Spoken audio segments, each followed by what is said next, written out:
Hello everyone and welcome to my channel, Yes You Can Home Educate. I'm Jenny, mum to 6 and home educator to 5, and in this video I'm going to be sharing with you our curriculum choices for Year 7. My daughter, she's 11 years old, she's doing Year 7 this year. It's the first year of secondary school in the UK.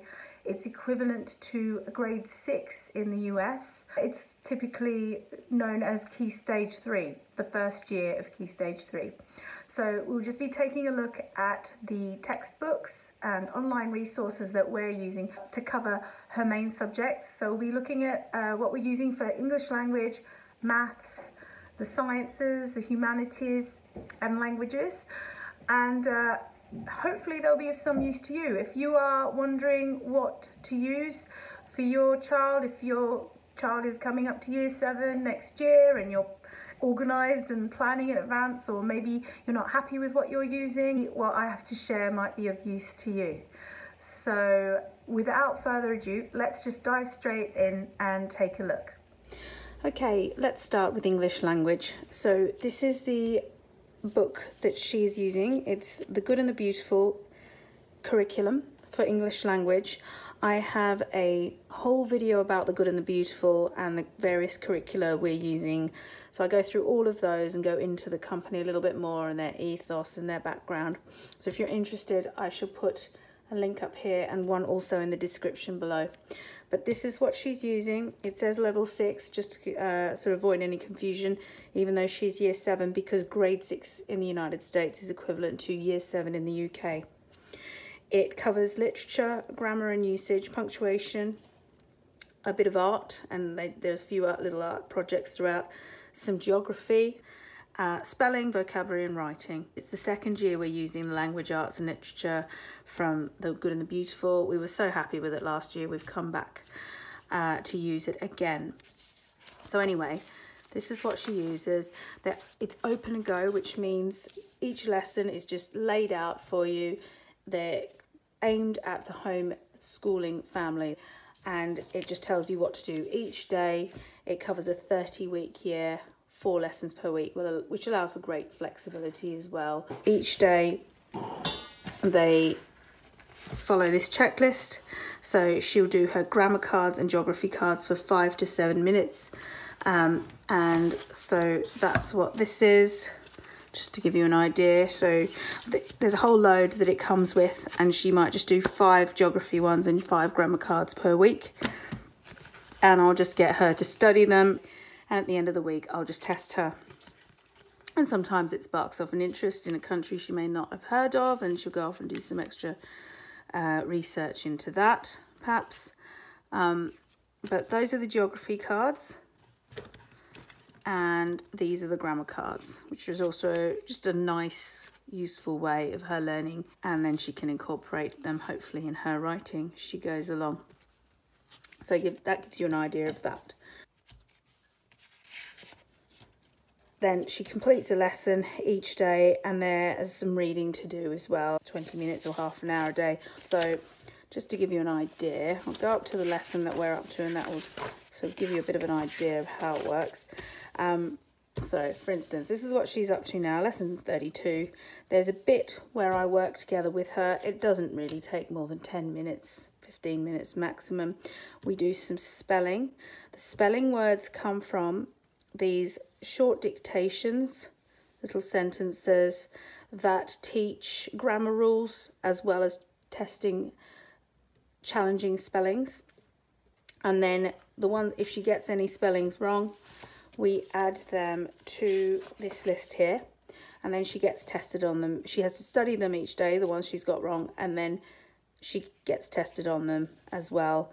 And then as she learns them, we just cross them off. So that's how that works. So each day she studies the spelling words that we've identified she needs to learn, does some dictation, then quite often there's some reading, and then this is a story we've been reading since the beginning of the year, actually, about a lady who was a nurse at the beginning of the 20th century in Australia, and really interesting. We've both really enjoyed the story. So after the bit of reading that we do, then she does some independent work, and that will be some editing here. It looks like she's got to use her knowledge of punctuation, grammar, so a little lesson on quotation punctuation, the Latin and Greek roots of words, and then she's got to do a little bit of writing here about the Great Barrier Reef in Australia, do some research and write down some interesting facts, and that will probably lead into something else later on. Normally they just that it will then lead into maybe a piece of writing later on, the information that she's researched today, and that's just how it works. Every day there's a different lesson. The theme has been Australia since we began, and I guess, yeah, there are different themes throughout the story, but Australia seems to be one of the big ones. That's how they incorporate the geography. In a couple of days she will start a study of the novel Little Lord Fauntleroy, which also came with the course. So she'll be learning that, studying that, doing book summaries, etc. It also teaches essay writing, which I really like. And I'm really happy that the way they, even though it's an American curriculum, the way they teach the essay writing and the grammar and all the different language skills is definitely a good preparation for GCSEs. Later on, I have 3 older children that have studied and sat GCSE for English language, and I'm really quite satisfied that this is a good preparation for that. So anyway, that's the good and the beautiful that my daughter's using for English. We are also using this book about once a week. I'm pretty sure it's an old edition. It may be out of print, this particular one, and there may be something newer, but it's Oxford University Press. It was recommended to me by a veteran homeschooler who has homeschooled 8 or 9 children, and again, it's an old edition, but I think it prepares them very well, knowing again about what they need to do for English language later on. It's a good preparation. I get her to do 1 a week, and she can choose. It exposes her to texts in the fiction, drama, poetry, non-fiction, and it's, as you can see, it's sort of different eras as well, post-1900, post-1900, pre-1900s as well. And the lovely thing about these books, which is a real help to a homeschooling parent, is it comes with an answer book. So that's what she's using for comprehension, and we're just doing 1 a week, and I'm just getting her to choose what she finds interesting, really. So you can see they're different extracts from different texts, as you can see. There's a little bit to read. Look at this. This is Grendel the Monster, so it's from the Tale of Beowulf. There's a word bank, a bit of an introduction before reading to give the student an idea of what they're going to do. Some comprehension words, some extension assignments. So that's that. As I say, it covers different genres and different periods, pre-1900s and post-1900. So that's that. Another thing that I've used with my older children, I just thought I'd pull it out in case anyone's interested, and it's the same Oxford University Press. And might I add, because these are older editions, you can get them for a really good price on eBay, so added bonus. But again, they're great because they come with the answer book, a great help to a home ed parent. And you know, at this age you can even get them to mark their own work, which is great. But again, this covers grammar. But having said that, I haven't used that this year with this child. I used it with my older children, but I didn't use the good and the beautiful with them. I discovered the good and the beautiful more recently, and I'm really happy that it covers grammar, punctuation and spelling, and haven't needed this. However, it might be of use to some people who maybe don't want to use the good and the beautiful, so I thought I'd mention it. You cover that over the couple of years prior. It's up to 14, so it's pretty much those years, KS3, before GCSE studies. On to mathematics. I'm using White Rose Education. I've got a subscription to these, and I got it at a really good price through a group subscription that was organised through the Pop Art Home Education Facebook group. So I'll show you how it works. I've got it for primary and secondary, so we're talking about year 7 now. So you go into it, you choose year 7. As you can see, it covers the whole curriculum for the year. It covers the national curriculum. And so there's the autumn term, 12 weeks, spring term, 12 weeks, summer term, 12 weeks. So we are currently up to place value and ordering integers and decimals. You get your scheme of learning, exemplar questions. You get a couple of assessments. There's an end of block assessment A that you do at the end of the block, and there's an end of block assessment B. There it is. So basically it's a video course. For each lesson you put on a video. There it is. And your child will watch the video. They're normally no more than 10 minutes long. And then, sorry about the reflection of those lights. And then you basically go back here. There's a worksheet for them to work through, which I print out for them each day. It's normally 2 pages long. And then the nice thing is you can also get the answer key as well, which also always makes life that little bit easier. So that's what we do for maths. It's pretty straightforward. I do have other textbooks that I've used for my older children, but since we started Rise Maths, I kind of use them for reference really, and normally I haven't had to use them. These are so great. The videos are really self-explanatory, and then they do the worksheets, and normally if they come into any trouble, we sit down together and work it through, and that's how they're getting through maths. So for science, we are also using a video course. This will be the 4th time I've used this course. It's incredibly affordable. It's $59.99 for the Key Stage 3 course, and once you have the logins, they're yours for life. So this is the 4th child I'm using it for. You can cover the 10 topics over the year 7 and year 8 and cover all of Key Stage 3 before embarking on GCSE studies, should you wish to do it at that pace. So it covers obviously biology, chemistry and physics. So as an example here, the way it works is you go into your chosen topic and you would just click it. So for instance, let's go into matter. So the first chemistry topic, you would find all the files here at the top, the learning resources, and you can download them onto your computer, or you can print them straight off from there. They're, I think, in PDF and Word format, some PowerPoints. There is also, there's a scheme of work there that will tell you when to use what, the corresponding pages on the relevant CGP book, which he tells you to buy. And then you would choose the relevant video, which is also on the scheme of work that he tells you to watch at the same time. And the videos are generally less than 10 minutes long, sort of 5 to 10 minutes long.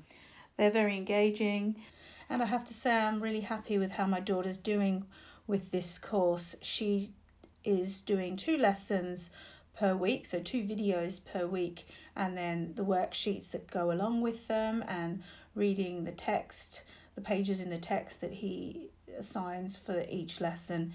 And she just gets on with it independently, comes to me if there's anything she doesn't understand.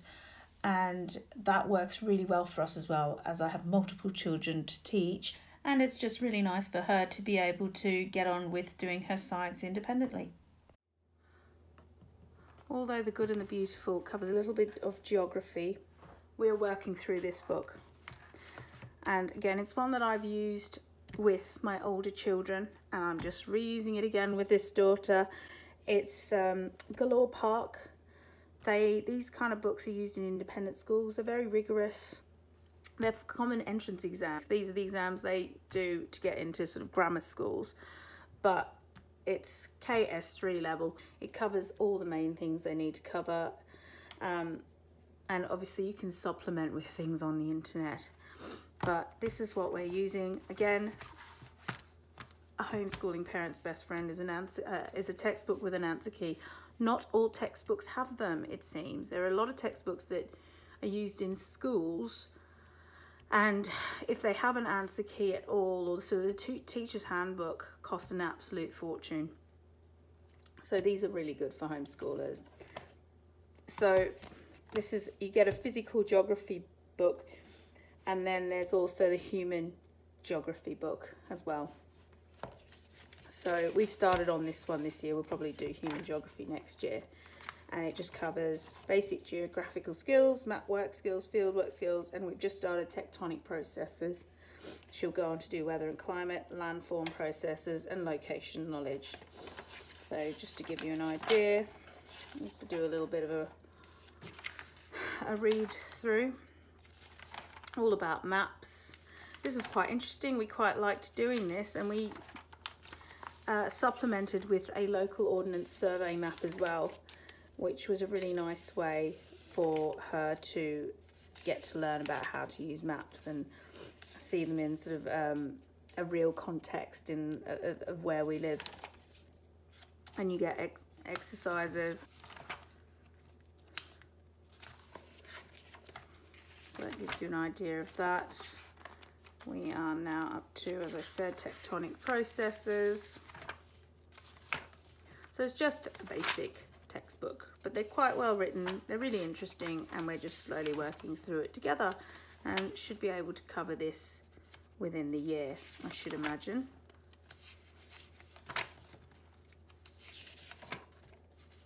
Just to give you an idea. So this one was all about weather.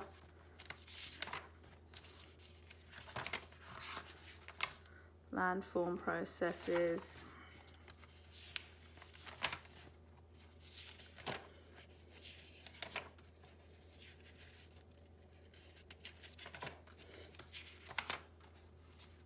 Etc. And like I say, you can supplement with the internet, YouTube videos that are relevant. So that's geography. We're doing history as well, using these books again. And all these books I got from eBay or Amazon secondhand, and all quite affordable. And just make sure you can get the answers, which makes life a lot easier. There are 3 of these to cover the 3 KS3 years. And this is the first one, Medieval Realm. So it starts with the Norman Conquest and then goes all the way up to the 1900s on their 3rd book. So again, just to give you an idea. But they're really good books. I think they're really well written. They're very interesting. My daughter seems to find them really interesting, and I do, because having grown up in Australia, I didn't learn this kind of history at all. So I found it absolutely fascinating, and this is the 3rd time I've done it now with my this one with my daughter, because I did it first with my 2 older sons, then with my daughter after that, and now my 4th child, 2nd daughter. So that gives you just a bit of an idea.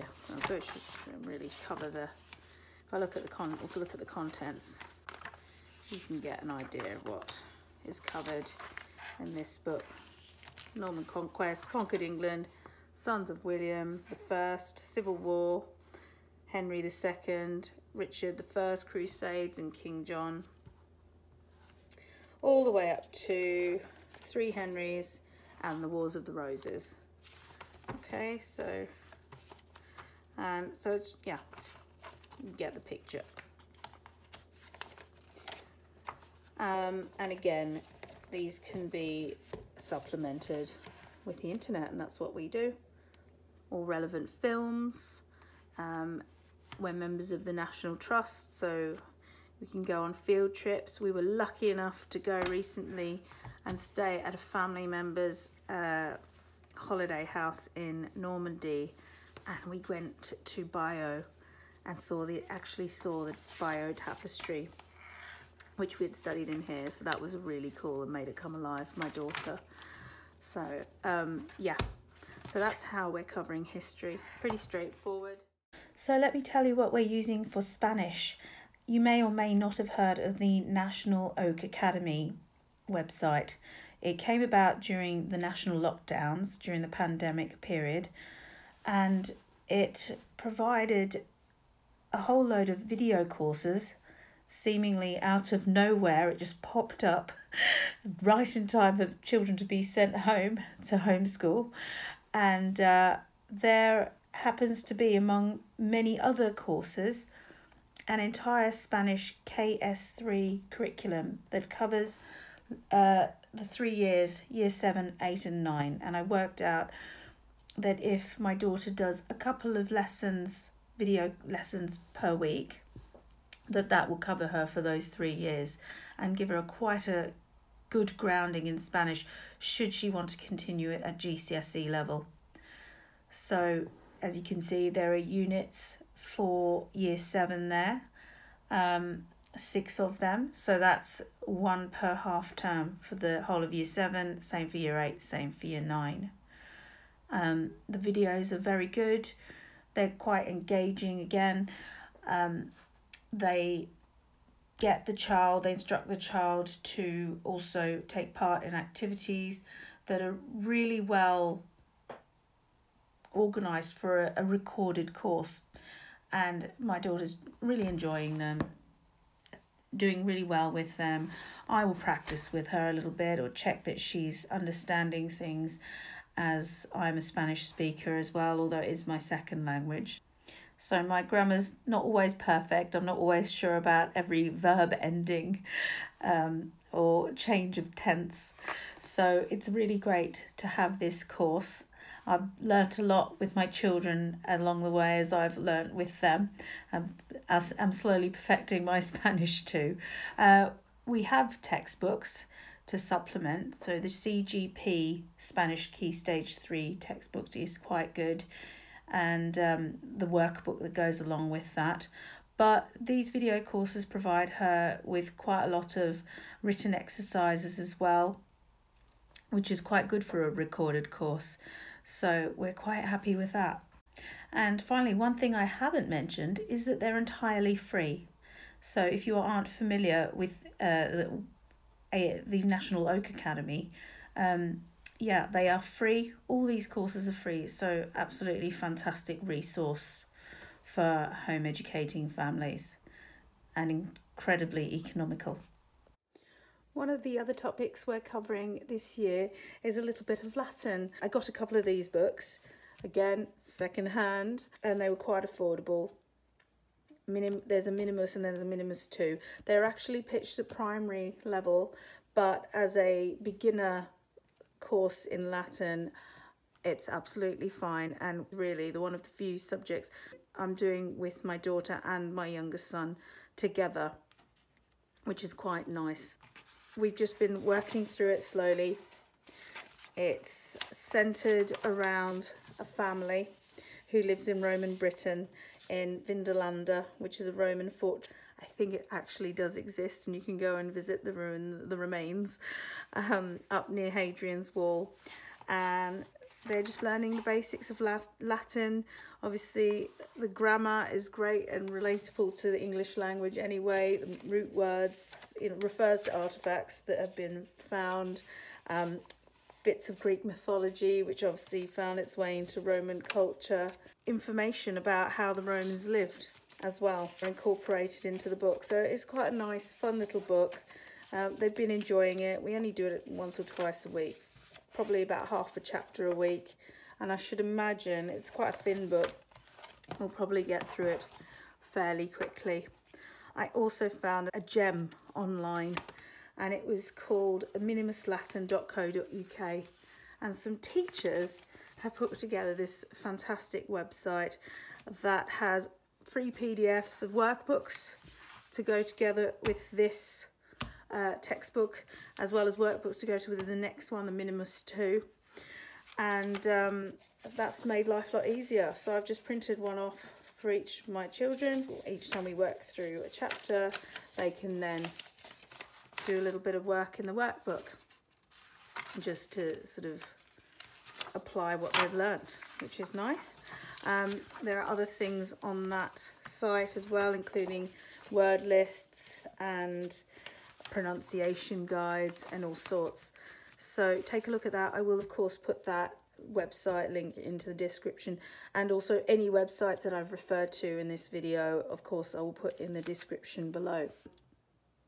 And finally, as for religious education, we are Catholics, and it's quite important for us to study our faith. So anyone that is interested in that, or who it's relevant to, what we're using is some absolute classics, the New St. Joseph Baltimore Catechism.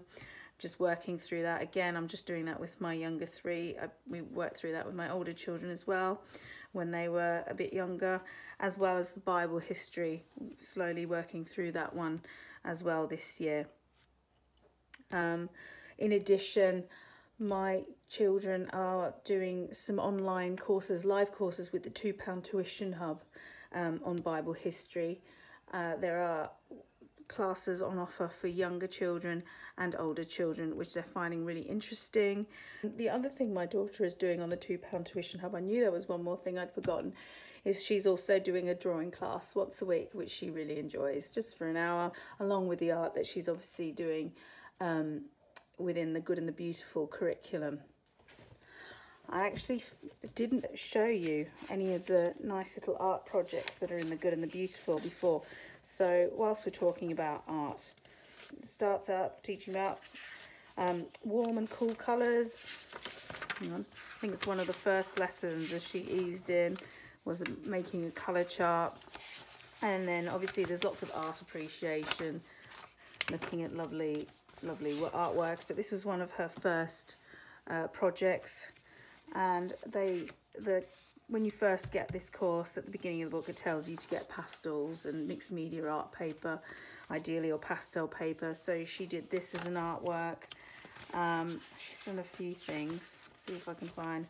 Yeah, she's done this one as well. There's this eucalyptus tree project that they work on, basing it around this picture, perspective drawing project. So there's a few of them dotted throughout the Good and the Beautiful course, which is really nice. But in addition to that, as I said, she's also doing the £2 Tuition Hub drawing class once a week. So I think I've pretty much covered everything that we're doing with my daughter curriculum wise. So all that's left to say is thank you so much for joining me. I hope this video was some help to you. I'd love to hear in the comments what you thought of it, or if you have any recommendations of your own for Year 7 curriculum. I'd really appreciate it if you gave it a like. If you want to know more about any other videos that I come out with, please subscribe and share with those who you think might benefit. Happy homeschooling to you all, and don't forget, yes, you can home educate. Until next time, bye.